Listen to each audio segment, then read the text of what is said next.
Let's review a couple of things we talked about. So the opening tee shot, we kind of had to determine what we're going to do left, right off the tee. We're also trying to talk about our distances. What do you think on if we had driver versus through? Because I know we tried a couple different shots. What's your preference on that? Yeah, I think the through was a good call. It helped us stay a little short of the bunker.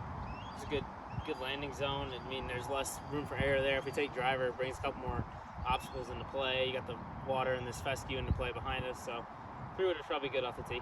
Would you say the conversation we kind of had was more applicable to just this hole, or do you think you could apply it to every hole out here? No, kind of breaking down what you could do on each hole and kind of mentally prepare yourself for it. Yeah, you could definitely apply this to every hole. I mean, especially like on a par 3, like sometimes if you want to be longer or shorter, you got to know like where to miss. Like we talked a lot about where to miss with that 3-wood, and it was good we talked about it because we missed short of the bunker.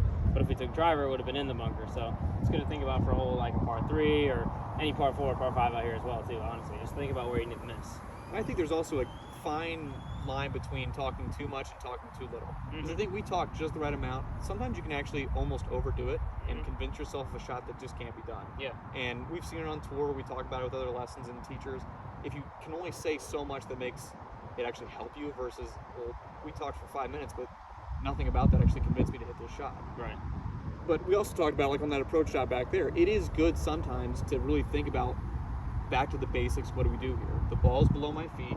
I need to get low down to it. I know it's actually below my feet, so I don't actually have to really worry about the club jumping on me. I can actually just get down to the ball and not be afraid to, get down to it. So I think that's a major key with doing these lessons if we're trying to learn how to do course maintenance out here, because course management on this golf course is huge.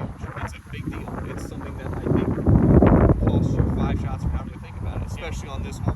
We've really overthinked a couple shots in the past, but now we're actually working on it. And obviously, when we kind of put ourselves in these positions to hit right side of the fairway versus left side of the fairway, it's a really big deal. And would you agree that I think that specifically on this hole, on the front 9, this is the deal that kind of make or breaks your round? Yeah, this is a big hole, especially when you think about like what we got going on. A lot of trouble on this hole, very tight, very narrow hole. So I mean, it's good to really think about where we want to put our shots and where the good misses are. I think we did a pretty good job of that. I would say this is one of the few holes out here that is a very easy triple or a pretty rewardable birdie. But there's really not much in between those shots that you can actually kind of go, well, that was a difference maker. You put one in the water off the tee, you're going to have a really hard approach, which doesn't leave you much room to make more.